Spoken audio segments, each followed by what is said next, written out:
Thank you for listening to this PodcastOne Sportsnet production, available on Apple Podcasts and PodcastOne. The following program is a PodcastOne.com production. From Hollywood, California, by way of the Broken Skull Ranch, this is the Steve Austin Show. Give me a hell yeah. Hell yeah. Now, here's Steve Austin. Hello, and welcome to Volume 2 of the Best of the Steve Austin Show. This is Steve's producer, Sean, here to introduce this episode, where we'll be focusing on some of the funnier moments from the Steve Austin Show over the years. Specifically, we'll be hearing from comedians Bill Burr, we'll be hearing from Gabriel Iglesias, as well as the one and only Ted Fowler, 361, in a memorable Q&A session with Steve on the Broken Skull Ranch. Before we get to that, let me tell you about Hims. Hims is the wellness brand for the modern man, a one-stop shop for hair loss, skin care, and sexual wellness, making men's personal care trusted, easy, and affordable. Hims offers FDA-approved medical-grade products, personalized recommendations, plus convenient, confidential online consultation with a licensed doctor. There's no pharmacy lines, no waiting room. The products are shipped directly to your door. And Hims passes big savings along to you, offering prescription and generic for just a fraction of the price. Sound treatment and prevention backed by medicine and science. Look better, feel better, do better with Hims. For listeners of the Steve Austin Show, get a trial month of everything you need to keep your hair for just $5 while supplies last. This would cost you hundreds of dollars if you went to a doctor's office or pharmacy. So what are you waiting for? Save some damn money and save your damn hair. Just go to forhims.com/unleashed for all the details. That's forhims.com/unleashed and stomp a mud hole into hair loss and walk it dry. One more time, that's forhims.com/unleashed to get yourself a trial month for just $5. Hi, everyone. I'm Lauren Sanchez. And I'm Susie Schuster. Get ready because each week Lauren and I are going to be talking about the biggest stories in sports on our new podcast, Locker Room Talk. You've never heard a sports show like this one before. We're going to cover what is happening in the sports world with a flair that only women can bring. Yeah, this is what we call real Locker Room Talk. Don't forget to download each new episode every Thursday. You can listen to Locker Room Talk for free exclusively on Apple Podcast at PodcastOne.com and on the PodcastOne app. If you love the show, share it with a friend. And, of course, leave us a rating and a review. Oh, you'll love it. This is the Steve Austin Show. I've been around long enough that I'm pretty skeptical. I dig technology, but I used to spend my life on the road. 15 years. I've driven all over the United States of America. We go to foreign countries. We get on buses because the driving laws are all fucked up over and you're driving the wrong side of the road. But over here, Rick Rude, Ravishing Rick Rude. Are you a wrestling fan? Big time. So Ravishing Rick Rude, we should say, God damn it, Steve, arrive alive. So we always try to get to the places safe and sound and perform in front of the people, put on a goddamn good show, and get on to the next rodeo. So I ain't going to trust no machine to guide me because I was real picky about who I would let drive the car. Right. Like Mick Foley, love the guy to death. Don't let him drive. Diamond Dallas Page, one of my best friends. Don't let him drive. No, because they drive too aggressively, or there's too. No, just Mick, and I love him. He's one of my best friends. But just, having said that, you just don't trust him behind a wheel. I don't know if he was distracted. He's one of the smarter guys in the business. If I always wanted a good opinion, I'd go to Mick Foley. Right. Kevin Nash, goodwill man. Badass Billy Gunn, goodwill man. Okay, all of a sudden, you got the Tesla, you dial in, hey, here's your destination. I'm going to trust this GPS system because when I moved to L.A., I remember I had the Garmin thing they used to put on my windshield. And Garmin would be telling me where to go. So they've advanced whatever the GPS thing is to drive his car. I ain't trusting that motherfucker to get me where I'm going. I got to have the steering wheel in my hands, Bill. Maybe it's a control issue, but it's like when you punch in the directions on your iPhone and Siri's telling me where to go and what to turn on. I can dig that. She can get me there, but I got the steering wheel in my hand. So I had to switch it to a guy's voice. Oh, so you didn't like the girl telling you what to do? Because I thought that was some subversive feminism shit for me to get used to taking orders from a woman. I didn't like it. Turn left. I used to find myself fighting it, like skipping streets and everything. Yeah. Every once in a while, just be like, just to keep it even. So now it's just like a guy's voice, and I don't have that. I got major control issues too when it comes to that stuff, and I think technology was fine right up till 1995. Somewhere in the 90s, we had it right, and then that's it. Okay, and I know there's advances in medical and that type of stuff over the last, 20 years or so, but it's not, in the long run, overall, it's not helping everybody. We're just living too long. People got to die. People got to get out of whatever the magic number is of human beings that can be on the planet. Yeah. Like, I think we're over it by a good, I don't know, 4 or 5 billion. Yeah. It's got to be. Well, you said you don't like to read. Or you don't read much. I'm not good at it. You're not good at it. It takes me like an hour to read like 5 pages because every word reminds me. I have ADD, so I just start thinking about stuff, and I'll just go on some journey in my head as I continue like reading but not retaining anything, and then I'm like, what the just happened? How am I on page 30? That's basically. Yeah, because you don't remember the first 29. That's the same thing I do. There's some shit that I like. I like to read. If it's like, I'm good about autobiographies. Like, you got all this, the Stevie Ray Vaughan stuff. Like, I any stuff on him, I would be totally focused, riveted, reading that. But if it was like, back in the day, if I had like a book report and they just said, read this fucking book, I'd just be like, I hated it. Absolutely hated it. So I was good at screwing around in class, and somehow I turned that into a living. Hey, God dang, you went to college, right? Yeah, I went to a bunch of colleges. But you got a degree. You got a degree in what? Communications. What did they teach you in communication? Because obviously you're great at it. You're one of the funniest cats that goes around doing stand-up. I don't remember. It was a fun, like, I finished at Emerson. I went to like 2 other ones, was accepted to another one, and by the time I was like 22, 23, I was still a freshman. I was going part-time. I had to pay for it myself, working my way through college and stuff, and I don't remember. I went to that school and I finally it was like a performance school and shit. I could do stuff on the radio. But I wanted to ask you, just as far as being a wrestling fan. I mean, you asked me when was I a wrestling fan? I watched it hardcore from like 78 to right up early 90s, right when I started doing stand-up. And then like I missed everything because when you guys were on, the big stuff, I was out doing stand-up. So I missed like all of Seinfeld. Like I didn't see any of that until it went into reruns. I missed a bunch of sports in the 90s and all that. And I remember in the late 90s, the late great Patrice O'Neill. Yeah. And he's the great, him and Mitch Hedberg to me and David Tell. I'm glad you brought Mitch those like, when people always say like, man, you're like the funniest guy out there. It's like, yeah, because like the top 5 guys aren't here anymore. If they were back, I'd be featuring at an improv.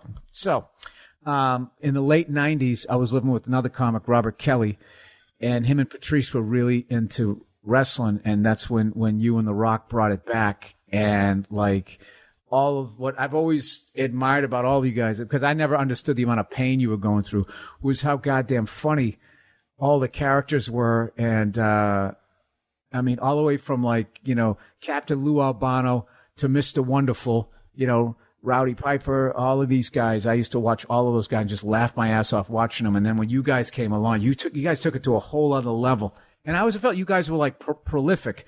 Like each week when you thought you had all your guys' catchphrases down, you came up with new stuff.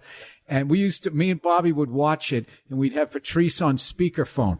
He was living in New Jersey, and me and Bobby were living in like this walk-through bedroom apartment, and we would sit in the living room on his pull-out bed. Obviously, he'd fold the thing up during the day, and we'd watch it on this little kitchen TV and just waiting to hear what you guys were going to say and all the different storylines and stuff. It was great, man.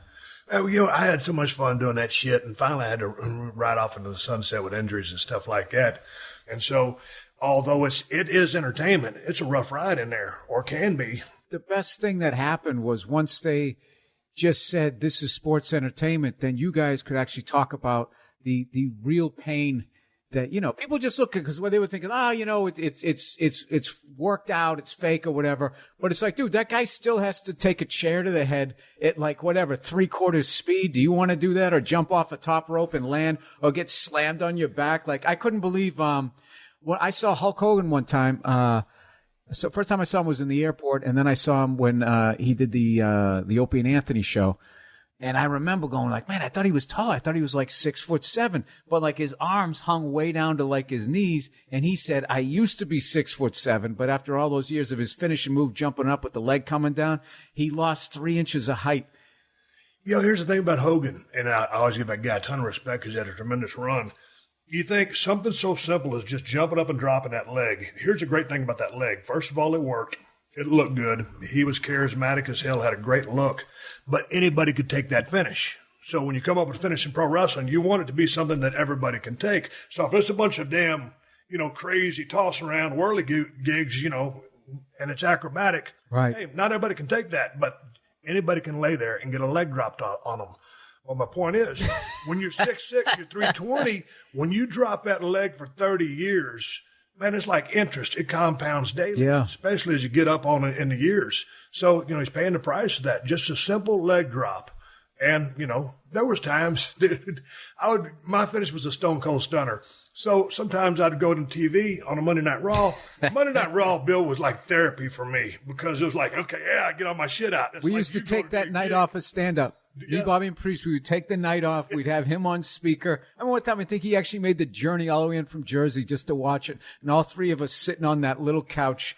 We ordered like Chinese food. It was the greatest, man. Sometimes you go to the building, like, hey, Steve, would give you about, 6 or 8 stunners tonight. Bam, here's going to come down to the ring, give him a stunner, give this guy a stunner, I'm like, God damn, my back's all f***ed up. But you're not going to say, well, Vince, my back's kind of f***ed up. I better take the night off. Right. You're out there ringing up stunners with a f***ed up back. So it catches up to you. It seems a lot like pro football, where their thing is always like, can you go, is the question. And there's only one answer to that, or else you're out the door and someone else is going to take your job. So I don't know. I remember one night, me and Bobby, we were going to, thank God we didn't go through with it. There was this old comedy club, the Boston Comedy Club, and people used to always joke it looked like an old like ski lodge that sort of burned down. I mean, it was a shithole. It had this wooden stage, small one too. And we were talking one night, and he was going to do the Rock's finishing move. What was that? The rock bottom? Is that what it called? Yeah. He was going to do that to me, or I was going to do it to him. And fortunately, I mean, I was already like 30 years old during that time. That would have fucked me up. He was somehow going to do it. And we were going to get into some phony argument on like a Tuesday night, like with 8 people there, and he was going to pick me up and slam me down. We were going to try to work the whole thing out. And fortunately, smarter, we actually... Just because you remember when you were a kid and you try to do all the wrestling moves to your friend the first time I remember doing the Polish hammer and you didn't know not to interlock your fingers.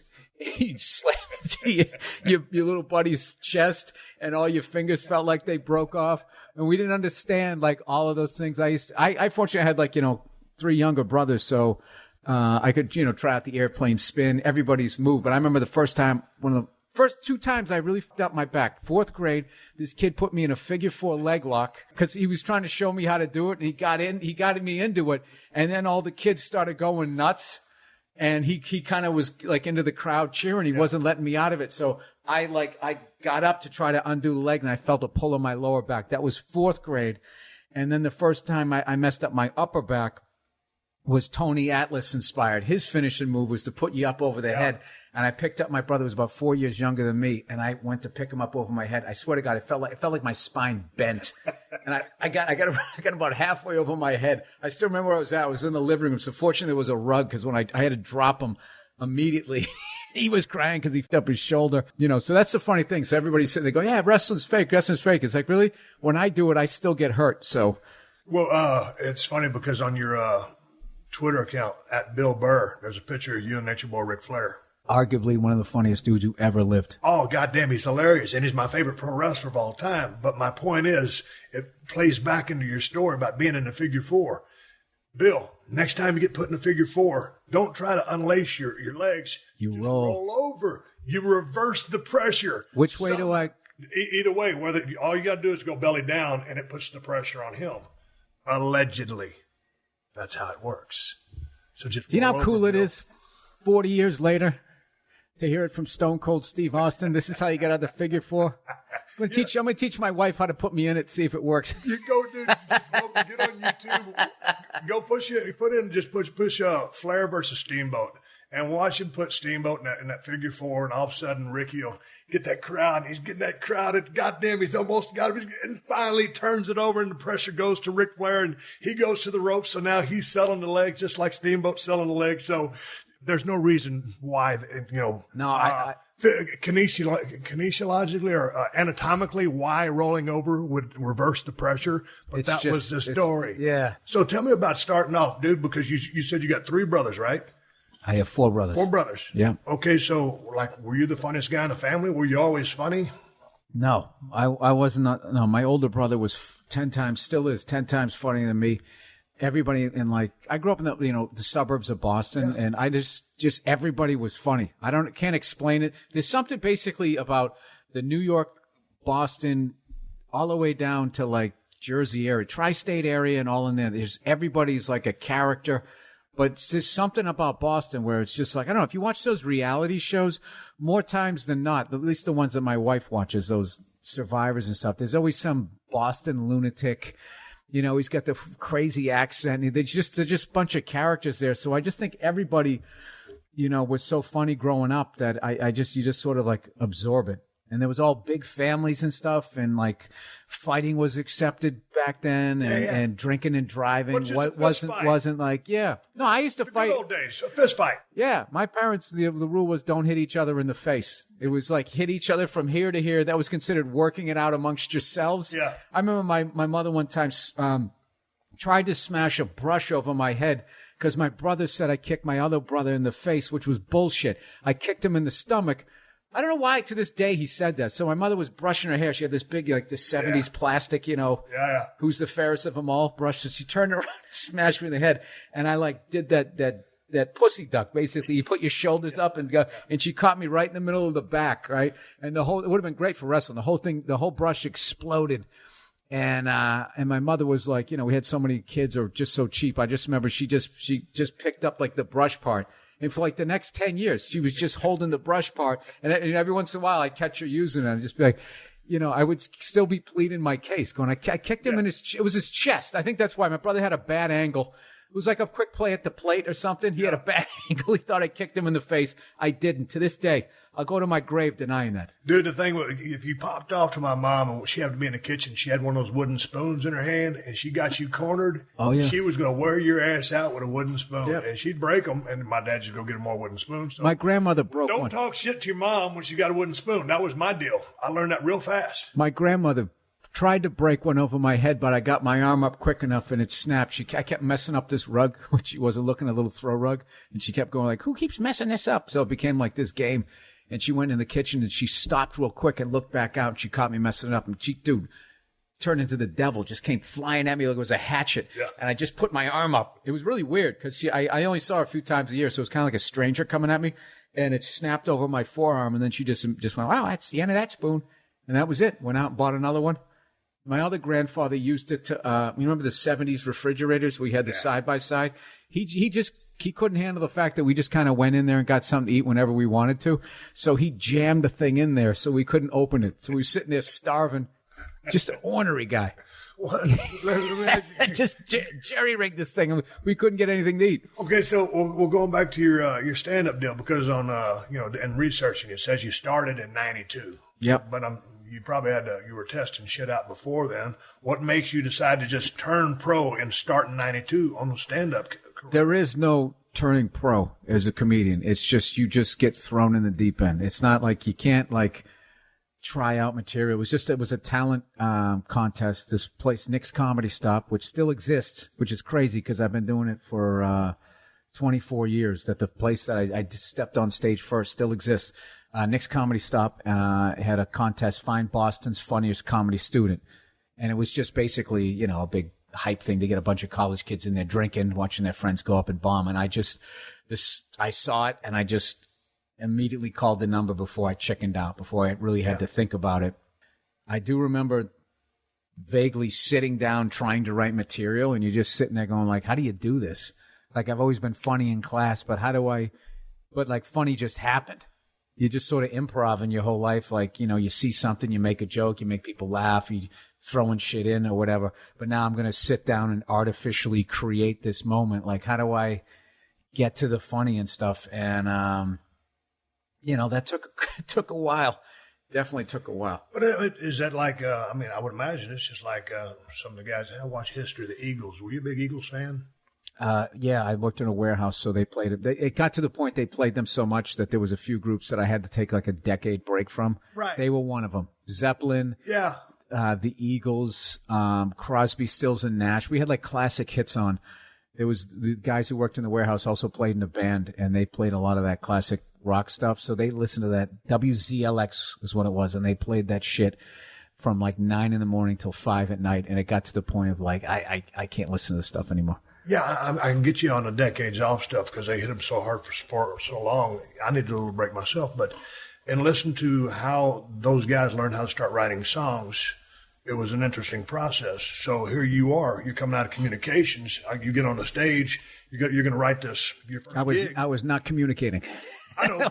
when I got on stage, the communication was not going well. So did you win the gig, or how long was your first set? It was supposed to be 5 minutes, and I think I did like 3, and I bailed. I made fun of the host, and then I just got off. My first time doing stand-up, and I would say this to anybody who's getting into it, like the first 10, 20 times you do it, has nothing to do with how well, good or bad you're doing. All it has to do with is when they call your name, having the balls to go back up there or go up there the first time. That's all it is. Like, and I just was joking with the buddy Rogan. I was joking with him, just going like, I'm so glad YouTube did not exist when I was going through my Am I the Next Bill Hicks phase. You know what I mean? Yeah. There is a phase that a lot of comics go through, myself included, where you think, hey, am I going to be the guy with the leather jacket smoking the cigarette, telling them how it is, Yeah. It's sort of like, and everybody, whether you had the jacket and the cigarette,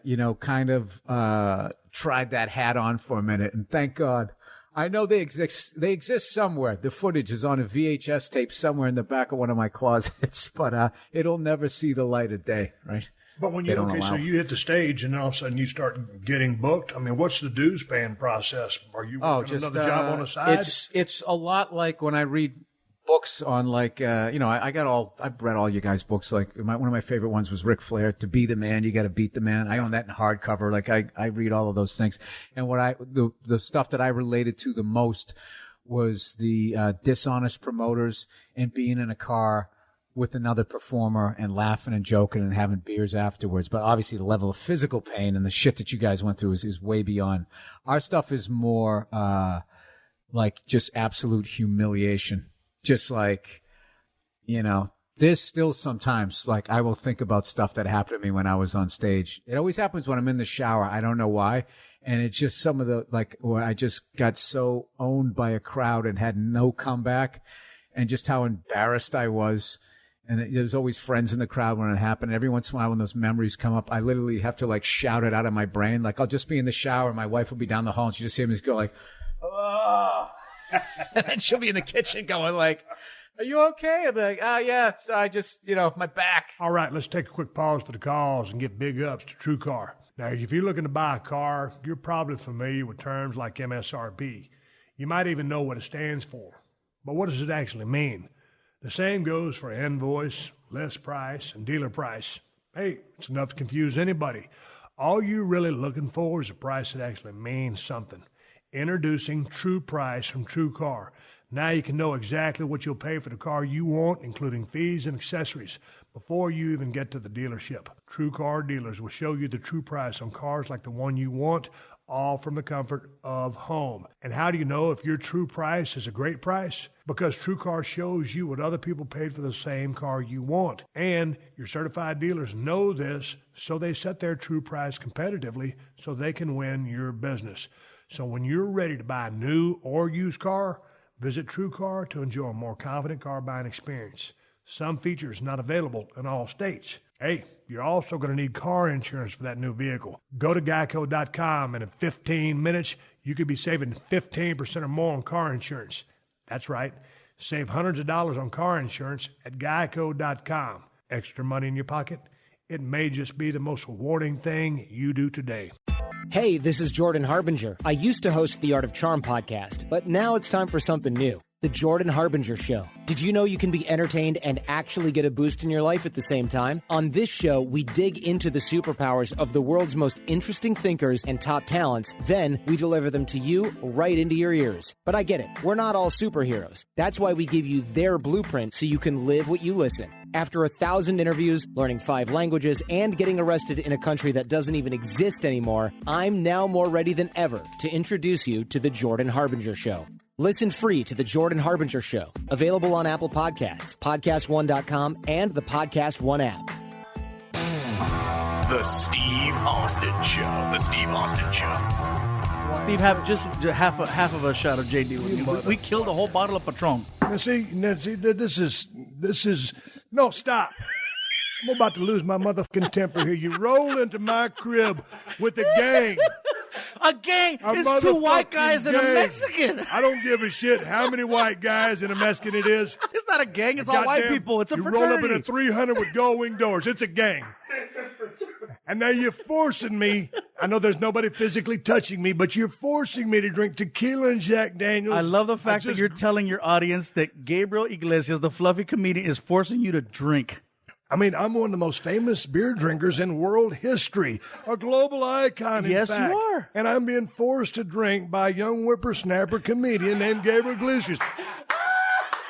Pour up, motherfucker. All right, here we go. And now the skull Have looks a shot. cool. Whoa, that's now good. the skull looks cool. This motherfucker's crazy. Yeah, you thought you were going to get freaking bells and whistles right now. No, you didn't realize you're... I was going to read a couple of the text messages that I sent. He's talking about bringing some people over here. And I sent him a text message. I said, man, we're going to have to strip search you guys before you leave. And he goes, my guys are down with that.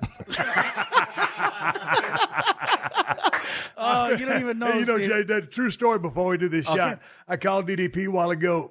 You was running a little bit late. I'm just kidding you. I called DDP a while ago. This is a true story. He's out in Ventura doing a movie. Mm-hmm. Him and Jake. Yeah, him and Jake. Jake's already done his part. And so I called him. I said, no, dude, I said, this Gabe, he's cool, right? He goes, what do you mean he's cool? I said, man, he's cool. He can take a rib, right? He goes, yeah, man, you'll love this guy.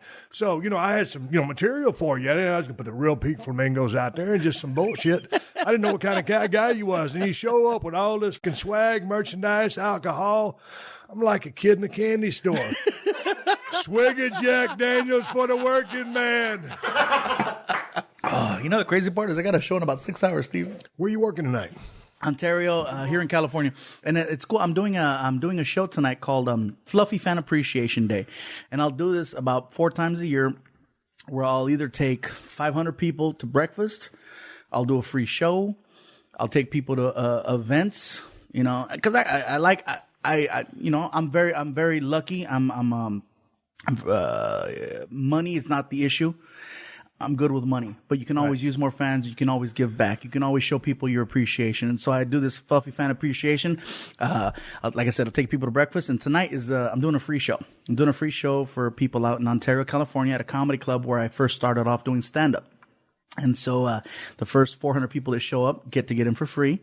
And I already got text messages from the comedy club manager. He goes, dude, like 1,000 people showed up trying to get in. And so they're handing out wristbands. And so we'll go out there tonight. We'll do a free show and then hang out, do a meet and greet. And how many would that thing see? People love that. Yeah. Oh, you damn right. People love that. Yeah. And when you give back. When you give back and you don't expect nothing for it, I wasn't, I got calls from the radio station. I didn't want to go on the radio. I just set everything up through Twitter and Facebook and said, hey, all right, I'm just going direct with the fans. And they love it, man. Hey, man, so how many people will the place ultimately They'll stuff seat? about 400 people in there. Right. And fortunately, I got a good relationship with the police department and the fire department. And we could talk about this now because it'll air tomorrow. But they'll push the envelope. Right. Hey, man, I thought you was going to roll in here, man, and I just figured, hey, man, it's a funny dude. And you got your posse. You got all this swag. You turned this into a machine. You know what? Are you a fan at all of the rock band Kiss? Yes. You know what? Gene Simmons is a genius for so many reasons because you know what? He took a brand and he ran with it. I'm a big fan of Gene Simmons. I'm a big fan of Marvel, and I'm a huge fan of WWE. Now, I brought this up earlier, and I don't know if it's a sore subject with you, but you know what? I model my shows, my merchandising, and my way of doing business around the way that the WWE handles themselves. My merchandising everything is detailed. Everything is well packaged. Nothing about my packaging says this is at a flea market. This is at a swap meet. Everything is as gold down to the barcode, to the name, to the brand, to the logos. I cover every aspect of it. The plush action figures, the fact that it talks, the t-shirts. I mean, I have a whole warehouse full of merchandise and I take all that on the road with me. My merchandising accounts for probably 25% of my business. And you know what? If you brand yourself the right way, in which case the WWE does, including my show. When I walk out on stage, I have a stage show. It's not just a curtain, a stool, and a mic. I walk out and there's a show. There's screens. There's tresses. There's lights. There's a production crew. There's a semi truck that brings all this stuff in. And so when I walk out on stage, I go, hey, you guys, check it out. I go, it's like WWE meets the Food Network. I said, I'm not messing around. You guys are getting a show tonight. Right. And I give the crowd a good show. And when I'm done, I go back out on stage and I'm like, you guys want more? You want to keep this going or you want to go home? We want more. Well, let's do some more. And I'm going back and forth with the people, and I just want to give them the best show possible. Yeah, and give them the money's worth and make them want to come back next time you come back in town. Mm-hmm. But how long did it take you to put this machine together? Because you talked about paying your dues early on and building this up. So now with this action figure, the doll that I got, that you give me, the hoodie with the speakers built in for the headset, how long did it take to put this machine together to start coming out with this product? Because it's badass. And dude, if I'm telling you it's badass, it's a shit, because I don't talk about nothing. In the beginning, when I first started making merchandise, my first product was a CD of my comedy show. It was a 45-minute CD. It cost me 89 cents to package and have an actual disc made. And I'd turn around and I'd sell it for 20 and I'd autograph it. Right. In my head, I'm like, you know what? It doesn't get better than this. I'm paying 89 cents for a disc and I'm selling it for 20. This is all I need. And then my buddy Martin Moreno, who's on the shows with me, I've been hearing my that host. name, Yeah. He goes, you know what, bro? He goes, people like T-shirts more than they like CDs. I go, yeah, but you know what, man? A T-shirt costs anywhere from $4 to $7. Why am I going to spend $4 to $7 for something that's going to return $20 when I can spend 89 cents? He goes, because people will buy 3 to 4 times that amount. Right. And then I tried it. And then that first shirt that I put out there that said, I'm not fat, I'm fluffy, blew up. In the first year, I was able to take my little trunk operation, and it took over my garage at home. Right. Next thing I know, I had to call up and I had to actually rent a warehouse space. The warehouse space blew up, and then I had to get a double wide. Now I bought a building, so now it's like it just boom, boom, boom, boom, boom, right. And it's just one of those keep repeating. Keep reproducing. Keep repeating. If it works, keep repeating it. If it doesn't work, take it away. Find something else and just do that. Right. Man, let me ask you a question. I mean, just, I'm a big fan of comedy. I just love it. Love laughing. You know, I made a good living, being a tough guy on TV, but I always tell people I'd rather laugh my ass off all day than and I'll tell you, Steve, you're one of the wittiest, funniest people I've ever met. And I'm not just saying that because I'm funny right now. I've been showing the text messages you sent me to my girl and to my friends. I'm like, this dude, oh my God, they did not allow him to live up to his total full potential because he's so witty. Well, that was with the parameters of being stone cold. But my question was, when I read, and see, so many comedians that have died at a young age, through, whatever reason, Mitch Hedberg and some guys, Sam Kinison, bad deal. Mm-hmm. But, a lot of pro wrestlers have died at a young age. But so many comedians come from a dark place. And there's so much hardship or self-induced hardship on them that they come from a world of hurt, seemingly to me, and they just want to go out and make people laugh. And just sitting here talking to you, I mean, you just seem, hey man, straight up. I am straight up, but you know what though, Steve? That is still the case with me. Yeah. I do come from a big world of hurt. There is a lot of issues and pain and frustration that comes with the guy that's sitting in front of you right now. Yeah. I didn't grow up with a dad. It was my mom, single parent. And there's a lot of issues that have, built up throughout the years through siblings, through relationships that went wrong, or just, the need to feel accepted. Yeah.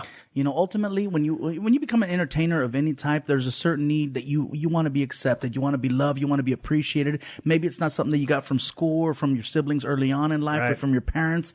You want to find that acceptance. You want to find that feeling that's right.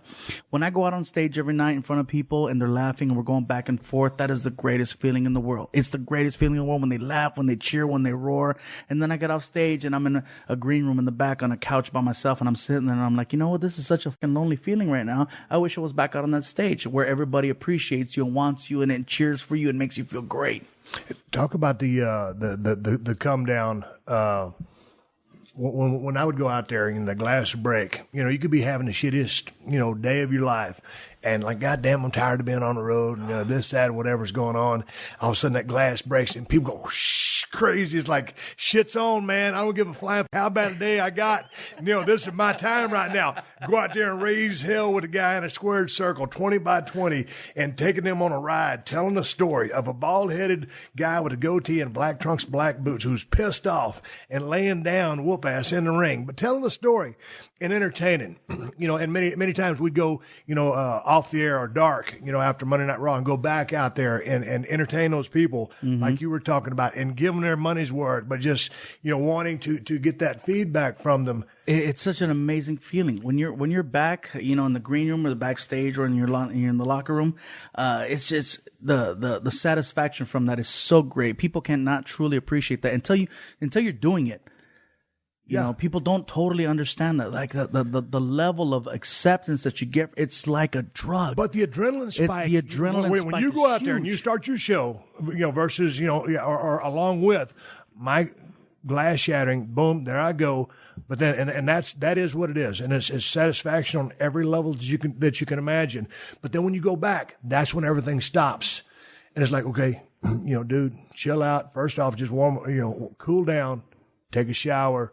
And then, back in the day, we wasn't making no money, as you know. You were traveling, a bunch of motherfuckers in a car because you got to split that tab, in the rent-a-car, the gas, this, that, whatever. So then finally you riding solo. And I'm a loner. So I always traveled by myself. After I started getting hot, I traveled by myself.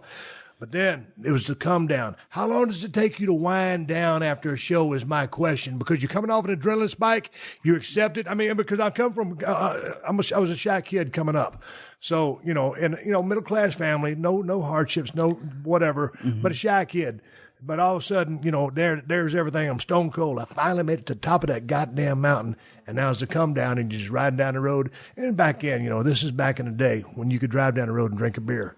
And, it took me, I don't know, 1-2 hours just to come down and to, come into peace. You too? You know what? When I get off that stage and there's that roar, and then my buddy goes back out there and he goes, "Ladies and gentlemen, one more time for Mr. Gabriel Iglesias." And the roar that I get from that, it's an amazing feeling, man. I'm telling you guys that feeling could cure anything. After the show's over, I go in the back and I'm drenched in sweat. I got a towel. I'm trying to clean my face. And I'm like, wow, that was amazing. They felt it, and, I'll do meet and greets sometimes after the shows. And then you come up to get these people and they just look at you and they give you this look like, man, you know what? I'm going through this stuff right now. And they come up to you and they say, look, I'm going through, problems with my family. I'm going through problems with my relationship. I'm dealing with issues with health. I have a friend or a loved one who's dealing with cancer, dealing with a terminal illness. And you know what? I brought them and they laughed harder than they've ever laughed. Thank you. And the feeling from that is just, you feel, and I'm not trying to compare the two, but I mean, seriously, you feel like a god for those 2-3 seconds when those people are talking to you. That you was able to take them out of a real deal situation. I'm doing something right. Right. I'm doing something right. And I got to keep this going as long as I can keep it going. DDP said you was a big wrestling fan. Huge. And I'm not trying to mark out in front of you, which is why I'm drinking as much as I'm drinking right now, because I'm like, I'm trying not to just totally go off. But before we wrap up, I know you're on a tight schedule. You're going to do a show here pretty quick. Let's see. What time is it right now? Yeah. I'll sober up in 5 hours. Yeah, I'll be okay. Can I do a little whoring? Oh, yeah. Steve, whore like a mother. I got your whore stuff here. But you whore first. Okay, thank you. Yeah. Steve. I'm going to put a condom on real quick. First thing, hey, put that rubber on, Steve, because it's about to get crazy. First thing, Magnum. Steve, you have an amazing social network presence. If anybody, if you guys, I'm a huge wrestling fan. If you want to quiz me on anything, I promise you will not be disappointed. I've been to the last 5 WrestleManias. I used to freaking stay up late at night with my mom and watch primetime wrestling with Bobby the Brain Heenan and Gorilla Monsoon at my house. We'd steal cable and watch the USA Network, and that's how we do it every single week. And I was watching the Monday Night Wars. I was going back and forth from WCW to freaking ECW in Philadelphia and WWF at the time. You have no idea, Steve. I mean, Steve, I brought Steve with. Steve is actually one of the best friends of Roddy Piper, and I didn't want to throw that out there, but I'm drunk, so I don't care. And you're not driving, right? No, hell no. Okay. Alfred's gonna drive. Okay, all right, Alfred. Alfred and I, we stalked you. We were there the weekend of WrestleMania 2009 when you got inducted into the Hall of Fame. And this knucklehead and myself, we got all drunk and we started stalking you at the Marriott because we just wanted you to autograph his championship belt. It was great. And I met you for 2 seconds, and you know what? I get the game, so you know what? I just want to get in, say hi, take a picture, and leave because I don't want to fuck with you. I got a couple pictures with you, but you know what? You were the nicest dude, and I just want everybody to know that even in those times, Stevie didn't know who the hell I was. I've met you probably about 9 times, and in those 9 times that I've met you, all I expected was just that initial hi, how you doing, man? Good. Take a picture. You would always smile. You weren't an ass to me. There was a lot of people that I met in the past that people of success, and I just wanted to take a picture and say hi, and they treated me like whatever. But you were always a solid, straight-up guy. You've always been exactly the person who's sitting in front of me, and I always appreciated that. This guy is a mark, that guy's a mark, and you're sitting in front of one of the biggest marks in the game. I've got 3 championship belts at my house. My whole game room looks like freaking the WWE and WCW threw up in a living room. I couldn't be more excited and more happy the fact that I'm taking these Ezekiel 4.9 tortillas to my car, and hopefully you autograph it and say, hey, I'm not eating this shit, and that's the bottom line. Hi, everyone. This is JT Rogan from Attack Each Day, the Harbaugh's podcast. Each week, I co-host the show with coaches Jack and Jim Harbaugh. Join us this week as we welcome University of Michigan defensive coordinator, our very own Don Brown, to the show to talk about what we saw in the Super Bowl. I think you really look back on this, there were no mistakes. I didn't see any coaching mistakes, didn't see any player mistakes. Even the game-turning plays were great plays, made by an offensive player or made by a defensive player. That's why I say it was a magnificent football game. We'll talk offense, defense, special teams, covering Rob Gronkowski, coin tosses, and so much more. You can listen to this episode, past episodes, and all new episodes each Tuesday for free, exclusively on Apple Podcasts, PodcastOne.com, and the new Podcast One app. Don't forget to rate us on iTunes and write a review to tell us what you think of the show. Most importantly, keep attacking each day with an enthusiasm unknown to mankind. This is the Steve Austin Show. Teddy, people send us some questions. Now that we're through telling some stories, let's answer a few questions. Okay. That's because of Jonathan Myers down there in Santa Claus, Indiana. How would you name a town Santa Claus? Anyway, Steve, you mentioned your Chevy Z71 on numerous occasions, but I can't recall what year it is. That's a 2003. P.S. If I could get another shout-out from my wife, Kendra, it would make her day again. You gave her a shout-out on a podcast right after WrestleMania 30, and she absolutely loved it. Hey, Jonathan, you motherfucker. I gave your wife, Kendra, a shout-out. I'm going to give her another shout-out. Hey, Kendra, Steve Austin, how are you doing? Hey, Jonathan, stop sending these bogus emails asking me what year model my truck is. That was a setup so you get another shout-out for your wife. You better get or something out of this.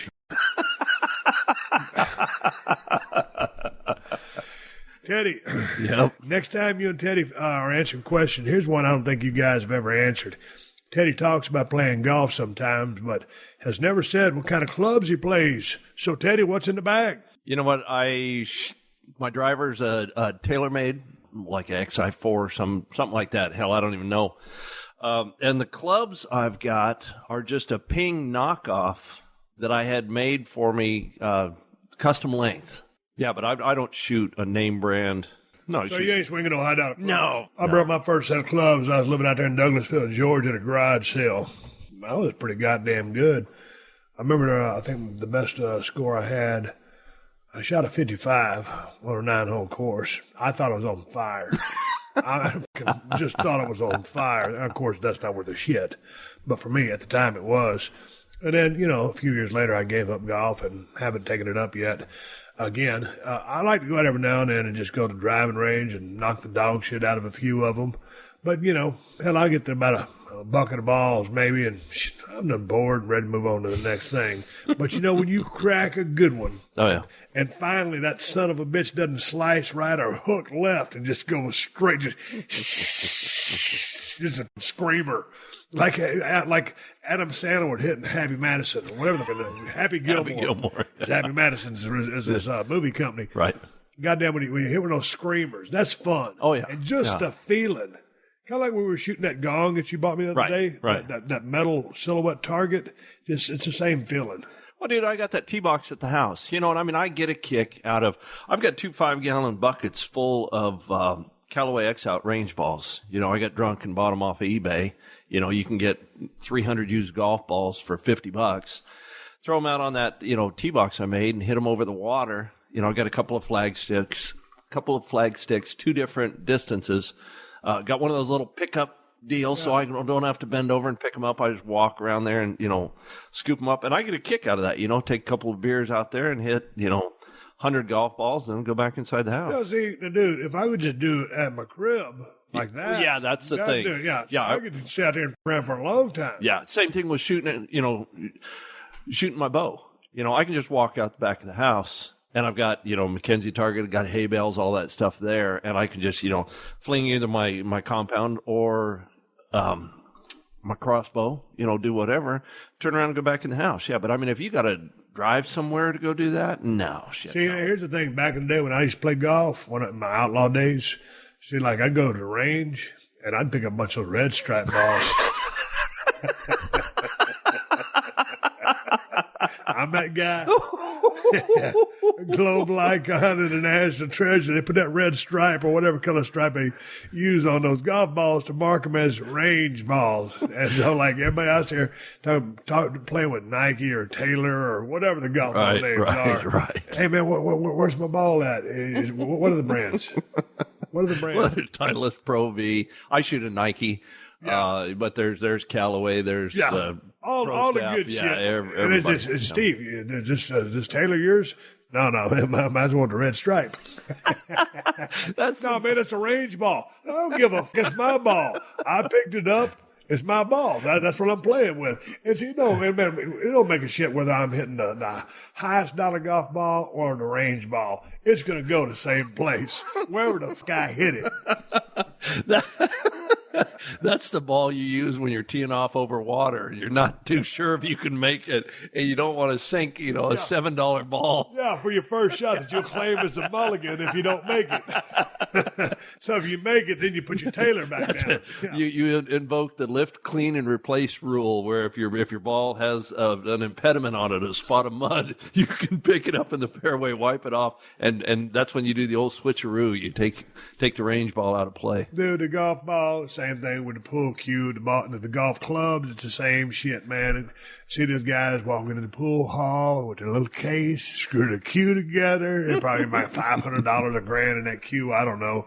And then there's an old boy over in the back using that cue right off the wall. The old house bow stick. In it. Crooked as a motherfucker. You know how you always check out a pool cue and you roll it across the table and he just chalks it up, breaks them, and all of a sudden he takes everybody to town. Mm-hmm. After $300 or $400 later, the guy unscrews his stick, puts it back in the box, and walks out the damn hall with $300 or $400 left out in the bar and his tail between his legs. Right.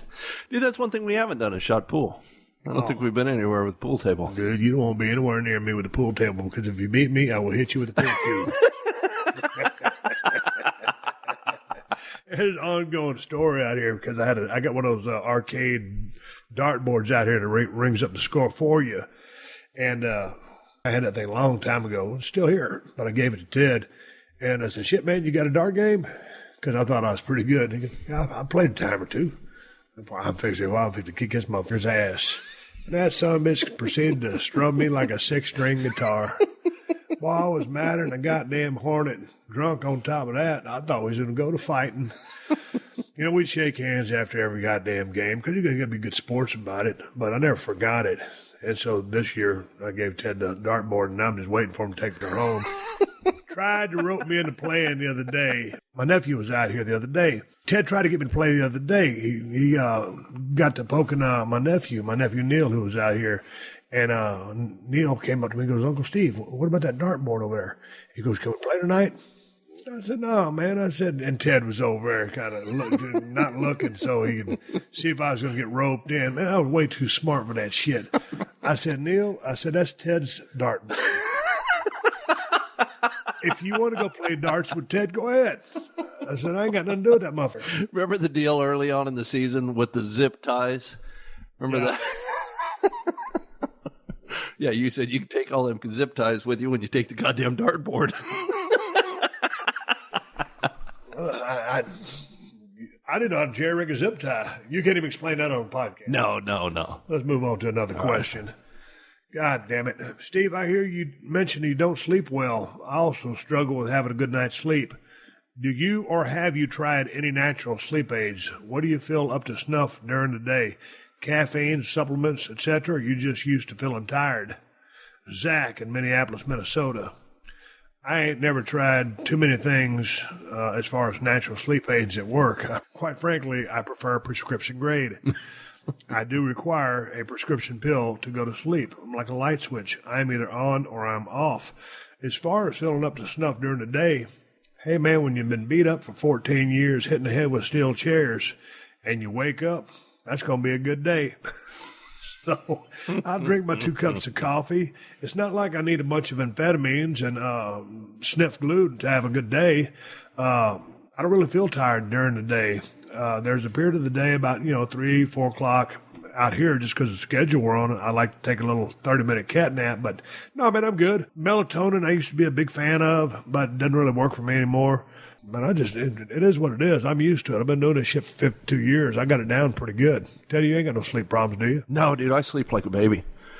Well, speaking of babies, here's a question for you. That had nothing to do with the baby, does it? Hey, Steve, I love listening to your podcast. They brighten my day so much. Thank you. You're welcome. This question is regarding your friend, Ted Fowler. I noticed on his Twitter account he's following tattoo-related accounts such as Beautifully Tattooed and Hot Ink Girls. Does Ted just enjoy women with tattoos, or does he have an interest in tattoos himself? Does Ted have any tattoos? Paul Yates, Scotland. Tell me about Beautifully Tattooed and Hot Ink Girls. Oh, dude. Yeah, no, I dig chicks with tattoos. Yes? Yeah, I mean, I've got half a dozen tattoos myself. No, dude, they're, it's interesting to look at. I like beautiful women. I like beautiful women with tattoos. And both of those Twitter accounts have them. Ah, damn.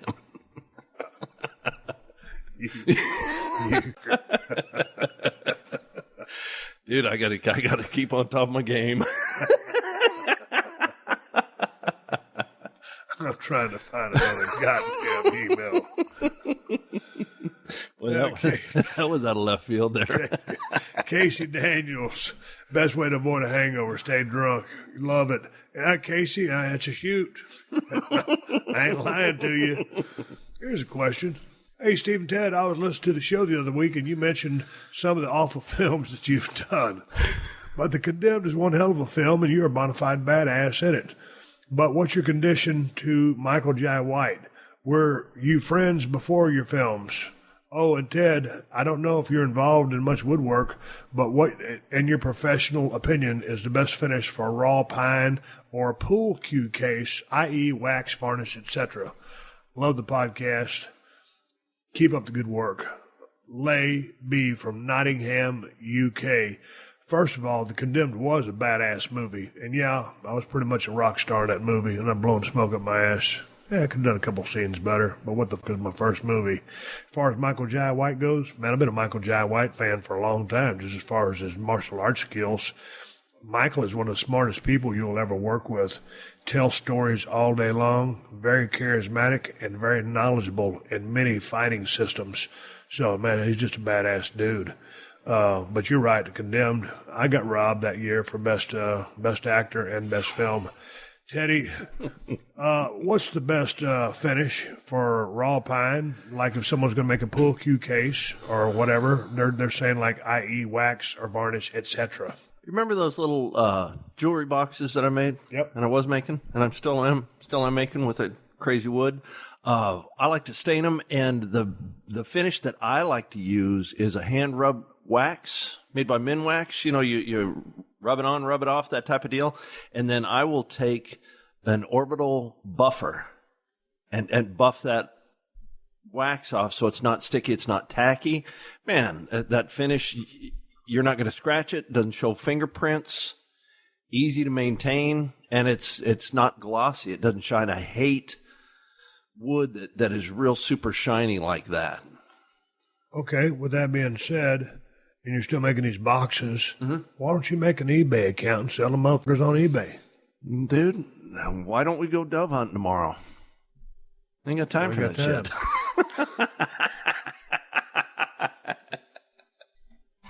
Dude, I'll tell you what. I'll throw some boxes up. We'll call them Broken Skull jewelry boxes. I'll cut you in for, I don't know, 30%. We got to renegotiate. Dude, that's good mailbox money. You're sitting there in Marina Del Rey going to the mailbox. Got another check from Teddy. What are we going to sell these things for? $1,000 a piece? The big ones. Hey, Steve, how do you spend your time while recuperating from surgery during most of the year 2000? I drank like a goddamn fish. I drove to Sonic in my hard neck brace, almost choked to death on a jalapeno burger. I drank a lot of beer, and I just fiddled around. That's exactly what I did. Nothing much has changed. Except the neck brace. Yeah, I'm not rocking the neck brace anymore, but other than that. Hey, Steve, what were your thoughts when Vince announced the XFL? Also, what did you think of the product at the time? What do you think looking back? Man, I asked Vince why he wanted to compete against the NFL. And he said, man, Steve, I want to give people football the way that football should be given to them. He had a different vision of it, a different version of it. And many people have said, had not, they pulled the plug a year sooner than they were supposed to, maybe it would have made it. I don't know. I thought it was a real big gamble, a real big risk. It didn't pan out, but had he got that extra year, who knows what would have happened. I was a big fan of it. I just, they didn't have quite the athletes that the NFL does, of course, but the product was what it was. They tried to bring, football with a little bit more, a different spin to it, a little more titillation to it, with the cheerleaders and stuff like that. Hey, looking back, here's the thing I always give Vince McMahon credit for. He's got, if he wants to try something, he ain't scared to try it. ICO Pro, bodybuilding, the WBF, XFL, his calling card is pro wrestling, sports entertainment. That's what he's the best at. That's what he's the king at. He's tried some of these other things and done so well at them. But goddamn, when it came to pro wrestling, sports entertainment, he knocked it out of the park and put everybody out of business. So, you ever remember watching XFL? I vaguely remember that. I mean, I'm not a huge football fan anyway, but yes, I do remember. But I couldn't tell you, how long it was on. Man, here's a good question from Juan Mariscal. You send me a lot of questions, Juan. I see you on Twitter all the time. What's your advice for cutting social media usage? I'm pretty sure I'm addicted. First thing I do when I wake up and last thing I do before I go to bed is check Facebook. I also annoyingly check my phone constantly when I'm out to dinner with my girlfriend and or family and friends. I've known a couple of people who, every time they do something, they got to post it on Facebook so that the whole world can see what the fuck they're doing. I've been out to my little sushi restaurant with my wife, Kristen. When I walk into a restaurant, I put my phone on silent, and when we sit down at the table, I turn it upside down so that I can't see it. If there's a chance that my wife may go to the bathroom, or if she has a call or something coming in because we're remodeling our house or whatever, and she picks up her phone, I'll check to see if I have any messages or I've missed any calls or whatever because I'm actually doing business. I'm not on my vacation out here at the Broken Skull Ranch. I can't stand when I see, there's a couple at our sushi restaurant. It happens all the time. Hell, I don't even know why the motherfuckers go to dinner together because the whole time he's typing on his iPhone or whatever gimmick phone and she's doing the same. And then the food comes and in between they eat. And if they got kids, the kids got iPads or whatever you call them, and they're playing video games. And so it's a total cluster. A lot of people are hung up on that social media bullshit. With Twitter, man, I try to read all my mentions. I don't read all the other stuff. I try to be as diligent as I can about it. Out here at the ranch, I've really been trying to work on Instagram. But on Twitter, I try to see what's going on. I gotta keep up with something that's going on in the world. Right. Man, dude, you just put that shit down, and you can't let it run. You can't let it rule or ruin your life. Goddamn, you ain't got to tell everybody what you do, or post everything what you do, or give a fuck what everybody else is doing. Some of these people tell you, I see how many texts or messages they've gotten. It's just like an ungodly number. I dig it. I'm into it. I use it. It's a tool, and I can stay in touch with people that I follow and people that follow me. But I do enough of it but I'm not addicted to it. Are you? No, not at all. I mean, when I get up in the morning, I check and see, what's going on now. During deer season, when I'm out here, it's different than, when I'm back in Rockport. I mean, here I'm posting, pictures of animals and sunset and, snakes and shit like that to let everybody know, what's going on out here and what we're dealing with.